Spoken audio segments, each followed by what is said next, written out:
like Patricia, an executive coach here at the TurkNet Leadership Group. So this morning we will be interviewing and featuring Disha Barnett, who is the Chief Brand and Communications Officer, Head of Diversity and Inclusion, and Choose Atlanta for the Metro Atlanta Chamber. So we will hopefully have her join us here shortly. But in the meantime, we're just curious to hear from you and your thoughts. If you could let us know, what do you think, or how optimistic are you with regard to the future of women in today's workforce? So go ahead and enter your thoughts. There's the question there. We'd be interested to know. Enter your thoughts in the chat box. How optimistic are you with regard to the future of women in today's workforce? Love to hear from you. So we have, we're waiting on quite a few participants to join us today. We've got several people that responded, so we're going to have a good group. Let's see. We hear, welcome Susan Hitchcock. Susan has said that I'm concerned with how we can overcome the pandemic impact. Yeah. And thank you, Karen Bass, for your comments. Somewhat optimistic, need more women in middle management. And this is concerning as we've lost, what is the number? Something like, it's a 300, is it right? 300 million women from the workforce of the last year due to COVID. So yeah, it's very concerning because, women have had to leave the workforce in order to take care of children at home who are being schooled, or to take care of elderly parents. Perhaps childcare is closed down. So there's a number of issues that are facing women today in the workforce. So as we lose those large numbers, it is concerning. Let's see, what else have we got? And then, so if we're losing that number of women from the workforce, then the pipeline is, of course, going to be less and less, and certainly towards middle management and moving all the way towards the top. Very optimistic of the roles. Thank you, Barbara. Very optimistic of the roles that women are gaining, especially in STEAM, science, technology, engineering, the arts and math. But I think a lot of work is still needed to be done, especially in terms of the pay gap. Yes. So welcome, Nancy Cranford. Thank you. So as we're waiting for everyone to join us, we've posed this question, and curious about how optimistic you are with regard to the future of women in the workforce today. So go ahead and enter your thoughts into the chat box, please. Susan says, I'm optimistic regarding the young women coming out of college and their talent. You sound on as a host. Quite a bit of talent. Oops, I think we need to mute someone. Yes, we do. Okay. Barbara, I think we're hearing you. How about you, Patricia? How are you feeling about women in the world? I think I always lean towards optimism. And I think just in general, the zeitgeist in our society is much more geared towards social justice. And so I think people in general are less likely to want to sit back and take things and more likely to be advocating for themselves. And so I think that, women of color, and just people in general are really pushing the issue a lot more. I do think, as others have pointed out, that the pandemic definitely has created some challenges. Like in my own case, my second grader just started back to in-person school this week. And so I know the challenges of balancing homeschool and trying to actually get some work done. But I think also just as we're getting the, vaccines more out there and people are getting back to business as usual, hopefully we can rebound. Yeah. again, I'm hoping and hopeful as you are that the women will return to the workforce. I just did a podcast recording with Virginia Means, who is the senior or the senior vice president and chief HR officer for the distributor of the largest distributor in the Southeast, of course, of alcohol beverages and so on. But she was telling me how concerned she is about the same issues, and that, but she took a break for 10 years and then came back to the workforce, which is very unusual. Did it powerfully.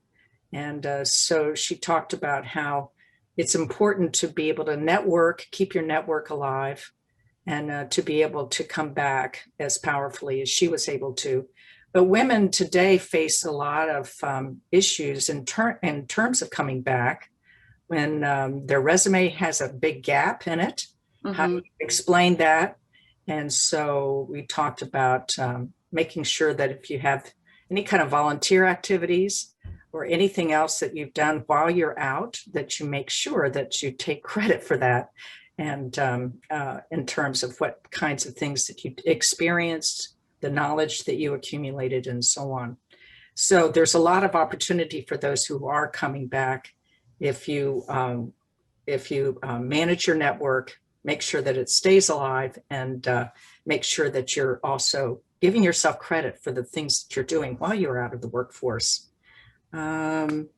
Says let's see. The millennials are sharp and the future generations even more so. And that is true. Yeah, I think it's actually going to be really interesting to see how workplace cultures shift as a result of the younger generations, because I think there's much more of an emphasis placed on balance and seeing them as whole people, because they're demanding that. And so I would hope with that, not only, for women in the workplace, but I think, we're hearing more about parental leave in general. And so, perhaps as we have just shifting perspectives about that, there won't be the same level of being penalized for that, because we just acknowledge that having children is a natural part of the human cycle. And, that there are going to be certain challenges to navigate at the workplace as a result of that. So maybe we'll be more understanding and compassionate as people will require that. Yes, exactly. Yeah. And so anyway, to our listeners, if you haven't guessed by now, we are missing our guest this morning. And we've reached out in a number of different ways to make sure that we can bring her on. As soon as we know, we'll let you know. But in the meantime, let's just engage Patricia, the audience, the listeners, and talk about some of the things that we're finding, you and I are finding in our coaching experiences with our clients, maybe some of the themes that we're seeing, and also ask our listeners for what they're seeing and some of the topics that we may consider. So I'm curious, what are some of the themes that you're finding as you are doing your coaching and engaging with your clients? So I would say a big one, probably unsurprisingly, is just managing stress. And I think for people in demanding jobs, that's always something that comes up. But over the past year, I think it's come up a lot more, both in terms of one-on-one sessions, but also just requests for seminars to lead. And I think that when you think about all the different factors from, the pandemic and uncertainty, and then, all that's going on in terms of social justice, and then, balancing work and home, and how do you lead through uncertainty and not knowing when things are going to go back to normal. I mean, it's a lot for people to manage. And I think in some ways, just being able to acknowledge that it is a lot right now can help to normalize things for people to the extent that you can, and help them to realize that maybe it's not just them that's experiencing it. It is a lot to have to navigate. Yes. So that has been a really, really big one for a lot of people. And then I would say for a lot of those in leadership positions, it would be things along the lines of, well, how do I lead through this? Mhm. And at the same time, I think for a lot of people, it's actually helped them to develop maybe greater empathy and emotional intelligence over the past year, Hmm. just because they're no longer seeing people as just objects who are there doing the work, but Yeah. they've been forced to really have to recognize that these are whole people who have things at home that they have to balance. And Yeah. so I think that for a lot of leaders, I've seen them develop more empathy as a result of this. And I think for those who have navigated it well, that will really benefit them when things do go back to normal, whatever that is. Because I think people appreciate that, you care about who they are as whole people. And, they remember the instances of really, going out for them or showing compassion. So that's been something I've seen a lot of too. Yeah. Yeah, and I think that it's been interesting because we've been living on Zoom and people have their homes as their Right. backgrounds, they have their children parading through or pets or Yeah. whatever, that there's been a lot of relationship building through understanding that, to your point, that these are real people with real lives, with real external pressures and all around them. So there should be a lot more empathy, you would think. And also as people find out similarities. Right. Oh, I didn't realize that you enjoyed, and I can see in your background that you enjoyed this or that. I do too. And so it's helped to build relationships as well. Yeah, I facilitated one session actually where it was for a tech team, and they started by showing their pets. That had been the leader's idea, and they really liked that. And I think again, it's just an opportunity to humanize and connect. And I think almost everyone had a pet, which was nice and interesting to see. Well, Bailey Maxwell says that she agrees that the Zoom call at home, I think, has really helped put the person back in the employee. I like that. Put the person back in the employee. So when you are helping clients to what we call quote unquote manage stress, but in fact, what you really are doing, in my mind, because you is helping to expand the capacity to manage stress, right? To increase their capacity, I should say, because stress is not going away. You can't manage stress away. Sometimes you can, but most of the time it's a matter of building the capacity to manage. Do you agree with that? Yeah, I do. I mean, I think you can get at it in different ways. Like, I think absolutely we're all going to have some stress in our lives. And so how do we, like you said, expand the capacity or see it as a challenge as opposed to a threat?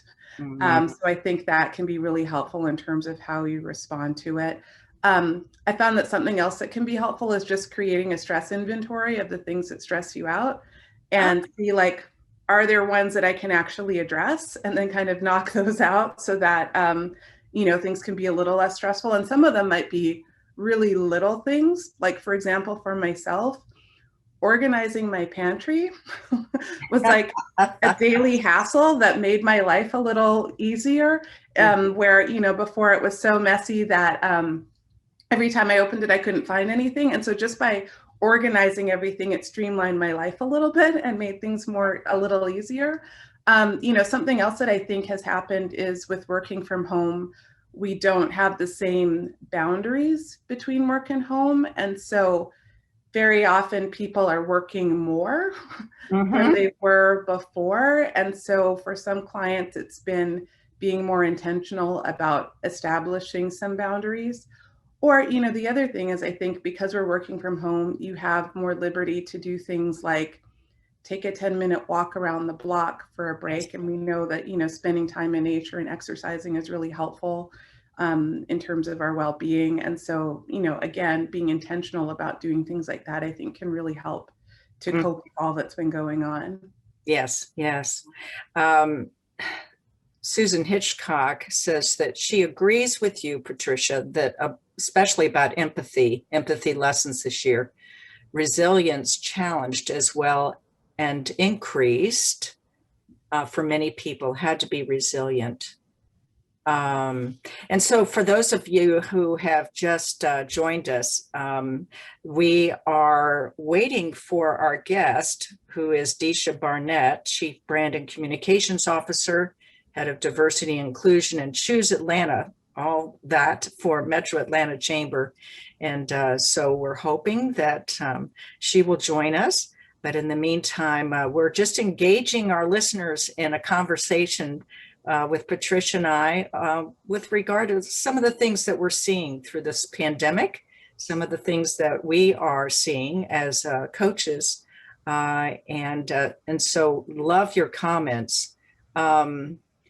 Here's one from Lisa. I agree, Anne. I've definitely been able to connect on a much more personal level with individuals based on things I've seen in the background while on virtual calls. Mm-hmm. It's been so refreshing that we're all dealing with the pandemic together while managing family, work, stress, and finding a way to self-care.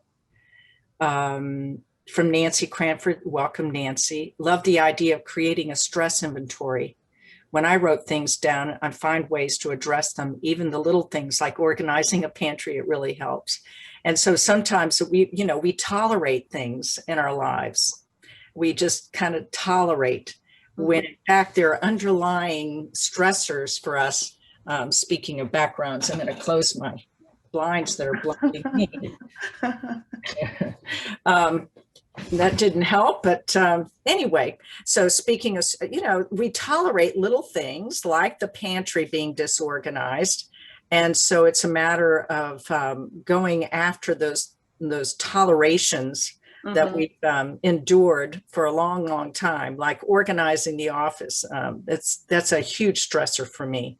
And so I love that idea. Yeah, in the psychological literature, they refer to them as daily hassles. And it's interesting because we often think of stress being created by big things. Yes. But often it's just an accumulation of all these little things that, eventually create, a much more stressful experience. And so I do think it's worthwhile to look for the tolerations, or just I almost call them where you have that little lurch in your stomach that's just an irritation around your house or in your work. And sometimes just doing that, or, putting your email over into a folder or things like that can streamline you, definitely do help. Yes. Julie Zaide has said, I agree with Patricia. Leaders need to demonstrate the skill of empathy now more than ever. Some research I've seen also indicates that to manage burnout, coaching and delegation is also critical to ensure that people are getting the right amount of work and resources to complete the work. Yeah, thank you, Julie. To manage burnout and delegation is also critical. So, yeah, and so many times leaders have an area of opportunity to develop in this area of delegation, and so holding it to themselves. And so if you're not working closely together and working virtually, that can sometimes be even a bigger issue. I know Patricia is a mindfulness expert. Wonder if she could advise if women are embracing mindfulness more. I have found that a lot of people are embracing it more. And I think that it's just because we have so much uncertainty. And as human beings, we tend to prefer certainty. And I just think there's no way around it right now. And so I found that a lot of people are really recognizing the need to be in the present and to really just sort of focus on the things that they can control versus, the things that they can't control. And sometimes, mindfulness is really just about taking a step back, taking a deep breath, and, doing what you can do to settle yourself in the moment. But I think a lot of times, by just realizing that we don't know all the answers right now, so let's stay in the present, kind of recognize what we have control over in the moment. And then, you know, go from that perspective can be really grounding and can also, you know, I think really help people to cope in a more intentional way in which they maintain some perspective. So yeah, I think people definitely are getting more mindful these days. So I was, I'm sorry, I'm sure that was distracting, but I was on a phone call and our guest is going to join us at 8:40. Oh, So she was busy with children. oh, Speaking of moms having to take on more responsibility and being understanding about all that. So, so she will be with us at 8:40. So okay. please, everyone, stay with us and we'll stick to our regular closing time of 9:30. But in the meantime, it'll be interesting to hear because this is a tough time for, I'm sure she's very challenged with all that's going on in the community and her role with the chamber. So it'll be interesting to hear more about that, as well as her whole journey as to where she got. So please stick with us. She'll be joining us at 8:40. Let's see. And I'm sure you talked about this, but there's a comment here. Yes, Patricia worked with me on implementing a mindfulness practice and it saved me, in all caps. We actually provided a 1-year subscription for our staff to Headspace to provide resources for guided meditation and mindfulness. Thank you, Mary Wheatley. Oh, that's awesome. Yeah, yeah, great acknowledgement of your work.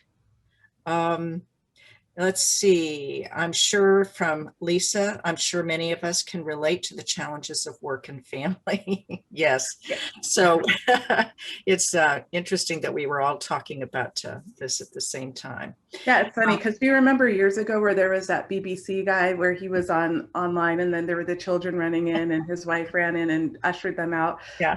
I mean, I've seen a lot of that, but at this point, I mean, I don't even think we're ushering out the children because we just all know that this is the way we are living right now. And it's not even a news story anymore. Right. It was a big deal at the time. Yeah. Yeah. Nancy Cranford has said it will be a great example of how women have to be really resilient during this time. Knew a female CFO at a large company that had to lead her shareholder call from a locked closet in a bedroom just for a little focus in a quiet space. And yes, thank you. That's so true. That is so true. Yeah. We had been speaking of some of the themes that we're seeing in our practices, and one of the themes that I'm seeing is the stress of working from home.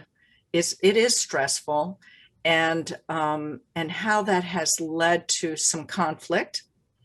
And so the conflict itself is stressful, but it's one that it's almost a circular kind of thing that's happening.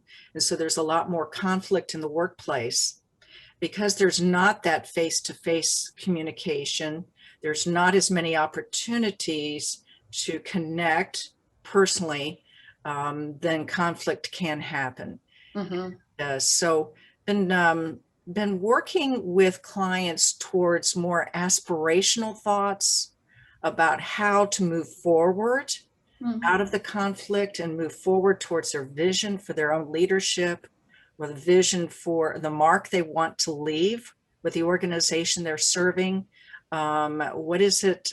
What is the impact they want to create and build in the organization they're serving, versus how do I avoid this messiness? Right.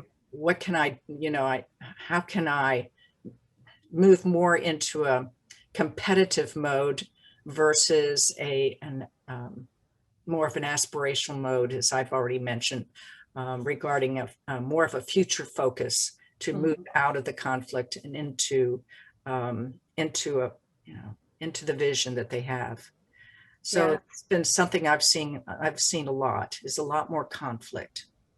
That's really good advice, though, because I think that when you can keep your ultimate goals in mind, it can help you to kind of raise above some of the noise to, as you say, kind of keep in mind, what is my aspiration here, or how do I want to show up through this conflict in a way that's productive?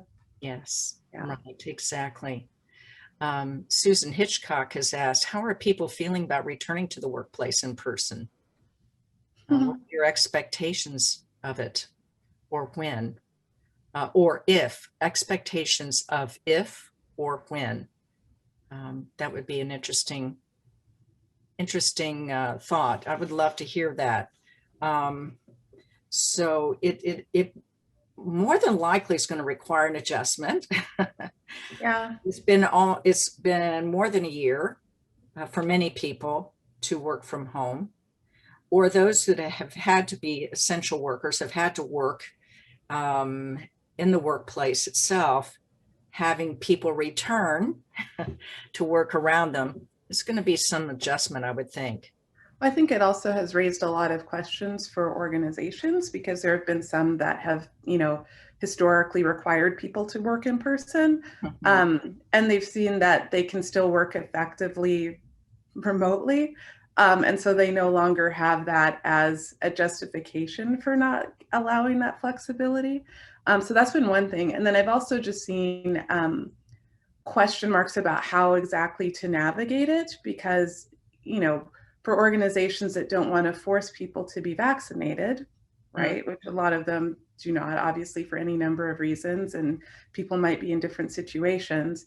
How do you navigate that? And so there are some people, also clients, who I think are happy working from home.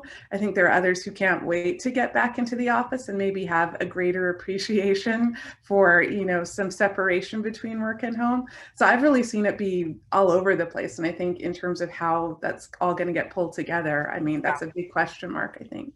Right.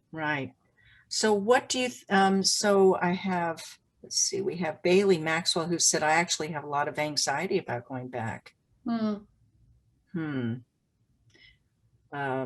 If we were in a coaching session. Right. What's that about? Yeah. So what's behind that anxiety? And what would that look like for her, or feel like for her? But I can imagine there will be quite a bit. So it's going to be incumbent upon us as leaders, or those who are leaders of an organization, to be very sensitive to that, and to understand what would be helpful and useful to employees who are feeling anxious about returning to work.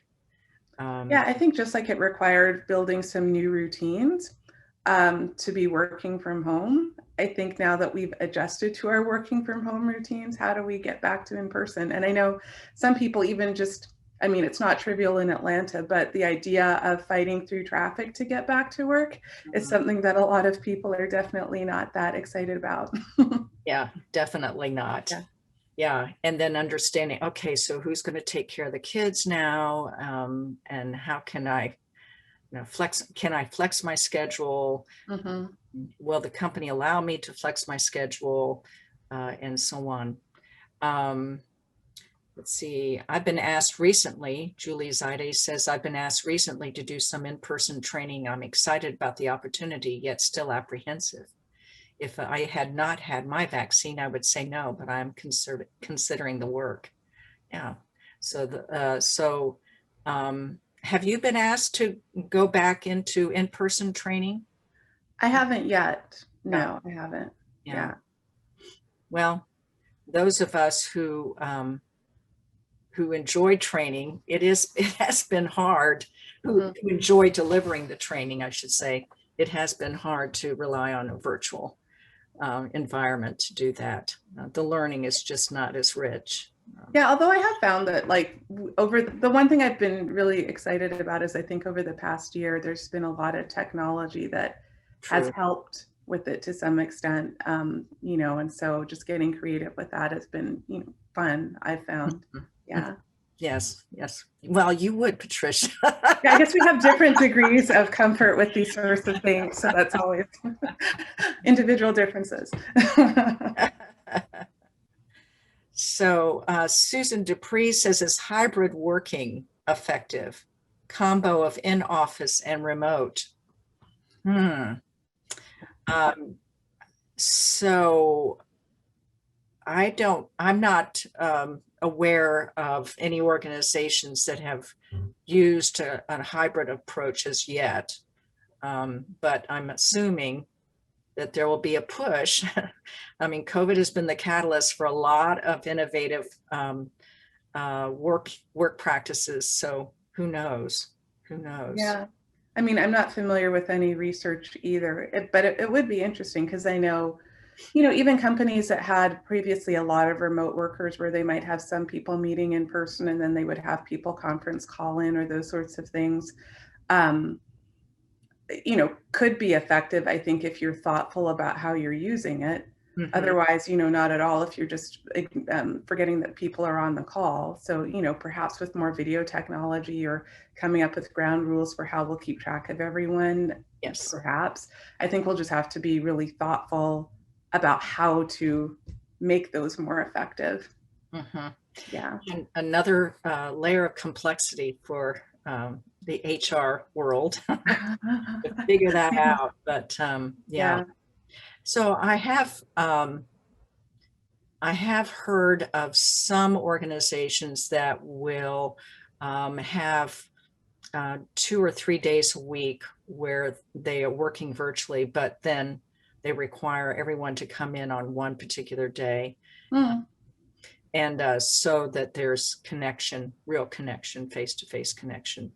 Yeah. At times there is no substitute, depending on the kind of work that's being done. And especially if there's a team environment, that's going to be, I would think, important. Nancy Cranford has said, I think a hybrid approach is a great way to let people ease into getting back into work. I agree. Yes. Mhm. Yes. All right.